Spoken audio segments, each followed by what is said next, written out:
बिस्मिल्लाहिर्रहमानिर्रहीम अस्सलाम वालेकुम। आज हम the conceptual school by Kabir Abbasi पर क्वेश्चन नंबर 4 करेंगे एक्सरसाइज 2.1 का। और ये क्वेश्चन है सॉल्व बाय क्वाड्रेटिक फार्मूला, यानी दो दर्जी कुलिये की मदद से हल करें। क्वाड्रेटिक फार्मूले से हमने क्वाड्रेटिक इक्वेशंस को सॉल्व करना सीखना है। और ये सबसे आसान तरीका है। मिड टर्म ब्रेक या कंप्लीटिंग स्क्वायर, उन दोनों मेथड से ज़्यादा आसान ये तरीका है। और इसमें जस्ट आपको फार्मूला याद होना चाहिए, आपको वैल्यूज़ पुट करनी है और उनको सॉल्व कर लेंगे तो ये क्वेश्चन सॉल्व हो जाएंगे। इसमें हमारे पास ये 6 क्वेश्चन दिए गए हैं। तो इसमें से पहला क्वेश्चन तो बहुत ही सिंपल सा है, ये मैं दूसरा क्वेश्चन आपको कराता हूँ। दूसरा करने के बाद आप पहला आराम से कर लेंगे। तो दूसरा क्वेश्चन है 2x² - 7x - 15 = 0। हमने इसको सॉल्व करना है, यानी x की वैल्यू फाइंड करनी है। और तो क्वाड्रेटिक फार्मूले के ज़रिए करना है। क्वाड्रेटिक फार्मूला होता है x = -b plus minus square root b² -4ac, ये हमने स्क्वायर रूट के अंदर लिखना है, डिवाइडेड बाय 2a। अब ये फार्मूला है, स्टैंडर्ड फॉर्म आप जानते हैं, ax² + bx + c = 0 होता है। तो x² का जो भी कोफिशिएंट होगा वो हमारे पास a होता है। a की वैल्यू हमारे पास आ गई 2। x का जो भी कोफिशिएंट होता है वो वैल्यू होती है हमारे पास b की वैल्यू हमारे पास आ गई -7। और कांस्टेंट टर्म जो भी होता है वो वैल्यू होती है c वैल्यू हमारे पास हो गई -15। अब एक बात ध्यान से सुन लें, बहुत से बच्चे ये कोफिशिएंट के साथ जो माइनस होता है वो इग्नोर कर देते हैं और वो पहला स्टेप ही उनका गलत हो जाता है, जिससे पूरा क्वेश्चन गलत हो जाता है। वो समझते हैं कि क्वेश्चन ठीक है, लेकिन उनके मार्क्स आते हैं 0।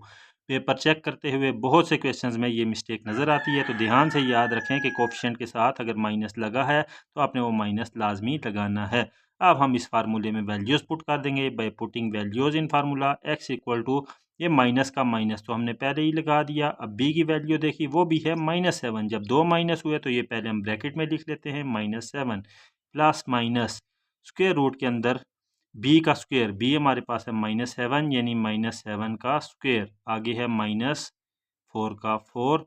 a की वैल्यू जो है वो है 2, a को हमने ब्रैकेट में लिख दिया 2। और फिर c की वैल्यू हमारे पास है -15, वो हमने लिख ली। अच्छा याद रखें, ये स्क्वायर रूट यहाँ तक पूरा होना चाहिए और ये जो आप नीचे लाइन लगाते हैं ये भी पूरे के नीचे होनी चाहिए।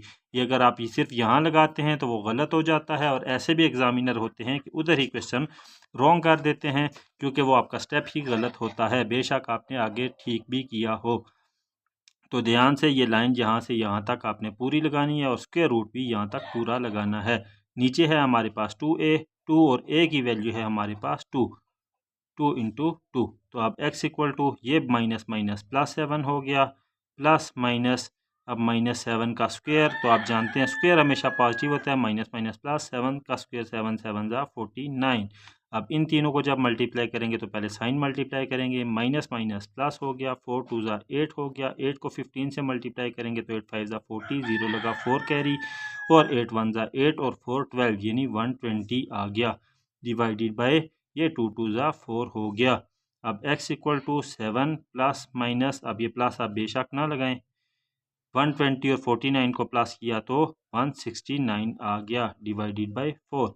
अब 169 का आपने स्क्वायर रूट लेना है, ये आपको ज़ुबानी भी याद होना चाहिए, अगर नहीं याद तो आप कैलकुलेटर से ले सकते हैं। 13 13 ज़ा 169 होता है, तो 169 का स्क्वायर रूट हो गया 13, डिवाइडेड बाय 4। अब हम इनकी दो इक्वेशंस बना लेंगे। एक बार इसको लिख लेंगे x = 7 प्लस 13/4, और एक बार हम लिख लेंगे इसको x = 7 - 13/4। अब ये 7 प्लस 13 किया तो ये 20/4 हो गया, और 4 1 ज़ा 4, 4 5 ज़ा 20 हो गया। x की वैल्यू हमारे पास आ गई 5। और यहाँ पे इस साइड पे भी यही होगा, 7 - 13 है, 7 में से 13 माइनस किए तो -6 आ गया, -6/4। ये 2 2 ज़ा 4, 2 3 ज़ा 6, तो x की वैल्यू हमारे पास आ गई -3/2। ये हमारे पास दो आंसर आ गए, एक है 5 और एक है -3/2। ये क्वेश्चन हमारा सॉल्व हो गया है ना इजी। और ये क्वेश्चन आमतौर पे 2 नंबर का ही आएगा अगर आपने सिंपल क्वाड्रेटिक इक्वेशन को सॉल्व करना हो। अब नेक्स्ट आपका क्वेश्चन नंबर 2 इजी है, क्वेश्चन नंबर 3 भी इजी है, क्वेश्चन नंबर 4 में एक खास स्टेप है ये उनसे इनसे भी ज़्यादा सिंपल। बहरहाल देखते हैं ये क्वेश्चन नंबर 4 कैसे होगा। x² + 11 = 7x। अब ये फोर्थ क्वेश्चन में आप देखें तो ये स्टैंडर्ड फॉर्म में भी नहीं है, क्योंकि क्वाड्रेटिक इक्वेशन में भी सॉल्व करने के लिए तीनों चीज़ें एक साइड पे होनी चाहिए। पहले एक्स स्क्वेयर होना चाहिए, फिर एक्स होना चाहिए, और एक्स वाली वैल्यू इक्वल टू से भी उस साइड पे है, उसे इस साइड पे लाएंगे तो -7x हो जाएगा, ये +11 इक्वल टू 0। ये स्टैंडर्ड फॉर्म बन गई। अब हम इसे क्वाड्रेटिक फार्मूले से सॉल्व कर देंगे। क्वाड्रेटिक फार्मूला हमारे पास होता है x is equal to -b plus minus square root में b² -4ac divided by 2a। अब वैल्यू पुट कर देंगे। x is equal to minus b की वैल्यू, आप ये बेशक वैल्यूज़ लिख लिया करें तो ज़्यादा बेहतर है। ए की वैल्यू हमारे पास आ गई 1, क्योंकि एक्स स्क्वेयर का कोफिशिएंट 1 है। बी की वैल्यू हमारे पास आ गई, एक्स का कोफिशिएंट -7 है, और सी की वैल्यू हमारे पास आ गई 11। अब ये वैल्यूज़ पुट कर देते हैं। माइनस बी तो माइनस, और बी की वैल्यू है -7 प्लस माइनस b² यानी -7 का स्क्वेयर -4। ए की वैल्यू है 1 और सी की वैल्यू है 11 डिवाइडेड बाई 2, और ए की वैल्यू है 1। अब ये माइनस माइनस प्लस 7 हो गया, प्लस माइनस 7 7 ज़ा, ये माइनस माइनस प्लस और 7 7 ज़ा 49, ये 4 1 ज़ा 4 और 11 4 ज़ा 44 डिवाइडेड बाई 2 1 ज़ा 2। ये 7 प्लस माइनस 49 में से 44 हमने माइनस किया तो 5 आ गया डिवाइडेड बाई 2। अब जब ये स्क्वायर रूट के अंदर ऐसी वैल्यू आ जाए जिसका स्क्वायर रूट फाइंड करना पॉसिबल ही ना हो, तो वही हमारा आंसर होता है। इसका ना स्क्वायर रूट पूरा फाइंड हो सकता है, ना इसका आधा स्क्वायर रूट फाइंड हो सकता है, तो यही हमारा आंसर आ गया। ये 2 नंबर का क्वेश्चन आ सकता है, बहुत ही सिंपल सा क्वेश्चन था। नेक्स्ट हमारा फिफ्थ पार्ट है। फिफ्थ पार्ट ये एक फ्रैक्शनल इक्वेशन है। ये काफ़ी लेंथी क्वेश्चन है और काफ़ी इसमें कैलकुलेटर का भी इस्तेमाल करना पड़ेगा। बहरहाल इसमें ये तो दो फ्रैक्शंस हैं और इस साइड पे 6 होल 1/3 है। ये तो ऐसे ही लिख लेंगे पहले हमें, और सिर्फ इसका ये फ्रैक्शन खोल लेंगे। 6 3 18 और 1 19/3 आ गया। अब ये फ्रैक्शनल इक्वेशन को हम सीधा कर लेंगे। नीचे हमारे पास 3 भी है, x-3 भी है और x-4 भी है। इन तीनों को हम सबसे मल्टीप्लाई कर देंगे। तो 3 इंटू x-4 इंटू x-3 को मल्टीप्लाई कर देंगे x+4 डिवाइडेड बाई x-4 से भी, फिर plus 3 into x-4 into x-3 को मल्टीप्लाई कर देंगे हम ये x-2 डिवाइडेड बाई x-3 से भी, इक्वल टू, फिर हम ये 3 इंटू x-4 इंटू x-3 को मल्टीप्लाई कर देंगे 19/3 से भी। इधर x-4 से कैंसिल हो गया, ये तीनों मल्टीप्लाई हो रहे हैं। पहले चले हम सिर्फ 3 को मल्टीप्लाई कर देते हैं। 3 को x से मल्टीप्लाई किया 3x -3 3 ज़ा 9। फिर हम x+4 से इसको बाद में मल्टीप्लाई कर लेंगे। प्लस यहाँ पे x-3 से मल्टीप्लाई हो गया। 3 को x-4 से भी मल्टीप्लाई कर लेते हैं। 3 को x से किया 3x -3 4 ज़ा 12। अच्छा याद रखिएगा ये ब्रैकेट आपने लाजमी लगानी है, क्योंकि इन दोनों ने फिर x-2 से मल्टीप्लाई होना है। इक्वल टू, यहाँ पर 3 3 से कैंसिल हो गया, तो x-4 और x-3 और 19 मल्टीप्लाई हो रहे हैं। चले 19 को हम x-4 से भी मल्टीप्लाई कर देते हैं। 19 को x से मल्टीप्लाई किया 19x, और 19 को -4 से किया तो 19 4 ज़ा 76 आ गया, और ये x-3 ऐसे ही रहने देते हैं। अब हम इन दोनों को मल्टीप्लाई करेंगे। 3x को 3x से किया तो 3x² आ गया। 3x को 4 से किया तो 4 3 ज़ा 12x आ गया। अब -9 को x से किया तो -9x आ गया। ये माइनस प्लस माइनस 9 4 ज़ा 36 हो गया। यहाँ पे 3x को x से मल्टीप्लाई किया 3x² आ गया। 3x को -2 से करेंगे तो -2 3 ज़ा 6x आ गया। ये -12 को आप दोनों से करेंगे तो 12x आ गया। ये माइनस माइनस प्लस हो गया, 12 2 ज़ा 24 हो गया। यहाँ पे 19x को x से किया तो 19x² आ गया। -3 को 19 से किया तो 57x आ गया। ये आपको मुश्किल लगे कैलकुलेटर भी आप इस्तेमाल कर सकते हैं। अब ये -76 को x से किया तो -76 आ गया, और इससे जब करेंगे तो माइनस माइनस प्लस, और ये आप स्टेप्स में भी कर सकते हैं। 6 3 ज़ा 18, 8 लगा 1 कैरी हो गया, और 7 3 ज़ा 21, 21 और 1 22, यानी ये 28 हमारे पास आ गया। अब हम जो इस साइड पे चलें, x² वाले आपस में प्लस कर लेते हैं। x वाले आपस में, ये 3x² है और ये भी 3x² है, ये दोनों प्लस हो सकते हैं। इनको किया तो 6x² आ गया। x वाले ये है और ये दो हैं, इनको आपस में कर लेते हैं। 12 में से 9 गए, प्लस 3x आ गया। 3x में से 6 गए, -3 आ गया। -3 और -12 -15x आ गया। और ये -36 और +24 कॉन्स्टेंट्स हैं, इनको किया तो ये -12 आ गया, इक्वल टू राइट साइड पे ये 19x² और ये इसके साथ सॉरी एक्स भी था, इन दोनों को ये आपस में दोनों माइनस हैं तो होंगे प्लस, माइनस लगा 6 और 7 13, 3 और 1 कैरी, 7 और 1 8, 8 और 5 13, यानी 133x आ गया और +2 28। अब हम इनको स्टैंडर्ड फॉर्म में लिखने के लिए x² को फिर इकट्ठा कर लेते हैं। ये चले 19x² इधर बड़ा है इधर छोटा है तो हम इन तीनों को उधर ले जाते हैं। ये 19x है स्क्वेयर है, ये 6x² उधर गया तो -6x² हो गया, वो -133x उसी साइड पे है। ये -15x उधर ले गए तो +15x आ गया। ये +22 28 उसी साइड पर है और -12 उधर लेके गए तो ये +12 आ गया, इक्वल टू ये तीनों उस साइड पे हो गए, इधर 0 बचा वो आप 0 इक्वल टू से उधर भी लिख सकते हैं। अब ये 19x² में से 6x² माइनस हो सकता है, ये माइनस किया तो 13x² आ गया। ये 133 में से 15 माइनस करें तो ये 118 आता है और ये माइनस में हो जाएगा, -118 एक्स आ गया और 228 +12 किया तो +240 इक्वल्स 0 आ गया। अब जो है हमारे पास ये स्टैंडर्ड फॉर्म में इक्वेशन बन गई है। अब हम इसको क्वाड्रेटिक फार्मूले से सॉल्व कर लेंगे। फार्मूला आप जानते हैं x equal to -b plus minus square root b² -4ac divided by 2a है। a की वैल्यू हमारे पास है x² का कोफिशिएंट यानी 13, b की वैल्यू हमारे पास है x का कोफिशिएंट यानी -112 और c की वैल्यू हमारे पास है कांस्टेंट यानी +240। ये वैल्यूज़ हम पुट कर देते हैं। x is equal to minus B की वैल्यू है -118, वो हम ब्रैकेट में पहले लिख लेते हैं, प्लस माइनस बी का स्क्वायर यानी -118 का स्क्वायर -4 और a की वैल्यू है 13 और c की वैल्यू है 240 डिवाइडेड बाई 2a और a की वैल्यू है 13। ये माइनस माइनस प्लस 118 हो गया, प्लस माइनस ये -118 का स्क्वायर है, ये हम कैलकुलेटर से ही ले लेते हैं।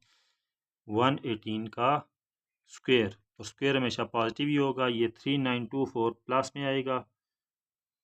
अब ये मल्टीप्लाई हो रहे हैं, 4 × 13 किया तो 52 हो जाता है और 52 × 240 किया तो ये 12480 आ गया, डिवाइडेड बाई नीचे 13 2 26 हो गया। अब x is equal to 118 plus minus, अब ये 13924 में से 12480 माइनस करना है, 13924 माइनस ये आंसर में हमारे पास लिखा हुआ था 12480 माइनस आंसर किया तो 1444 आ गया, divided by 26। x equal to 118 plus minus इसका स्क्वायर रूट हम लेंगे तो इधर से स्क्वायर रूट का बटन प्रेस करके इक्वल टू किया 38 आ गया, डिवाइडेड बाई 26। अब हमारे पास ये दो इक्वेशंस बन जाएंगी, 118 plus 38 divided by 26 and x is equal to 118 minus 38 divided by 26। अब 118 प्लस 38 किया तो प्लस 118, ये 156 डिवाइडेड बाई 26 आ गया और ये डिवाइडेड बाई 26 किया तो ये आप देख सकते हैं 6 आंसर आ गया। इधर 118 माइनस 38 है, 118 माइनस 38 किया तो 80 आ गया, 80 डिवाइडेड बाई 26 और डिवाइडेड बाई 26 किया, ये हमारे पास पॉइंट में आ रहा है। ये आप फ्रैक्शन का बटन अगर प्रेस करते हैं तो ये हमारे पास होल में आ रहा है, शिफ्ट दबा के ये किया तो 40/13, ये फ्रैक्शन में हमारे पास 40/13 आ गया। ये हमारे पास दो आंसर आ गए, एक आंसर है 6, एक आंसर है 40/13। तो ये क्वेश्चन थोड़ा लेंथी है, लॉन्ग है और ये अलबत्ता अगर आपको सॉल्व करना आता है, मल्टीप्लाई वगैरह प्लस माइनस आपका स्ट्रॉन्ग है तो फिर आप ये बिल्कुल करेक्ट कर लेंगे। तो नेक्स्ट अब अगले क्वेश्चन की तरफ बढ़ते हैं। हमारा फिफ्थ पार्ट है 3x - 3 और x + 1 इक्वल टू 2x - 1 और x - 1।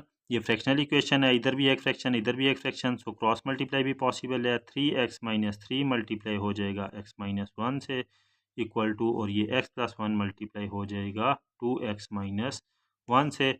इनको मल्टीप्लाई किया तो 3x को x से किया 3x² हो गया, 3x को -1 से किया -3x आ गया, -3 को x से किया -3x हो गया, ये माइनस माइनस प्लस 3 1 3 हो गया। इस साइड पे x को 2x से किया तो 2x² हो गया, x को -1 से किया -x, 2x 1 2x हो गया, plus minus minus 1 1 1।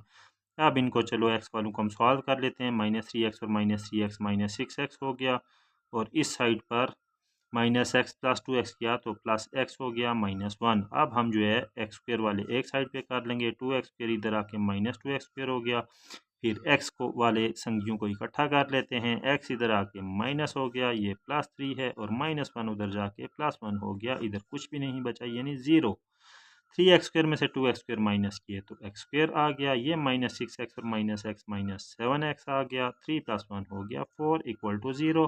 Standard form बन गई। अब हम अप्लाई करेंगे फार्मूला। फार्मूला होता है आप जानते हैं, x = -b + b square -4ac divided by 2a। a की वैल्यू हमारे पास x स्क्वेयर का कोफिशिएंट है जो कि 1 है, b की वैल्यू हमारे पास x का कोफिशिएंट जो कि -7 है, c की वैल्यू हमारे पास कांस्टेंट टर्म जो कि 4 है।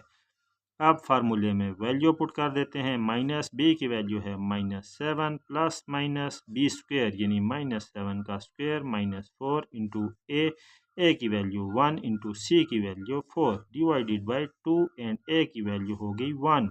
a माइनस माइनस +7 हो गया, ये 7 का स्क्वेयर किया तो 49 आ गया, ये -4 1 ज़ा 4 एंड 4 4 ज़ा 16 हो गया, और 2 1 ज़ा 2 हो गया। ये 7 प्लस माइनस 59 में से 16 हम माइनस करेंगे, 9 में से 6 गए 3, 4 में से 1 गए 3 डिवाइडेड बाई 2, और ये 33 का स्क्वायर रूट फाइंड करना पॉसिबल नहीं है। यही हमारा आंसर आ गया। तो है ना सिंपल। अब हम रिवीजन के लिए अगर इस देखें क्वेश्चन नंबर 4 को, तो क्वेश्चन नंबर 4 का ये सेकंड पार्ट आप रिवीजन में कर लें, ये फोर्थ पार्ट कर लें, और ये फिफ्थ पार्ट काफ़ी लॉन्ग है ये कर लें। ये 3 क्वेश्चन अगर आप कर लेते हैं तो आई होप कि आपका क्वाड्रेटिक इक्वेशन से इन 6 में से कोई भी क्वेश्चन आए तो आप इजीली सॉल्व कर लेंगे। वीडियो में हम इंशाल्लाह क्वाड्रेटिक इक्वेशन को ग्राफ के तरीके से सॉल्व करना सीखेंगे। तब तक के लिए अल्लाह हाफिज़।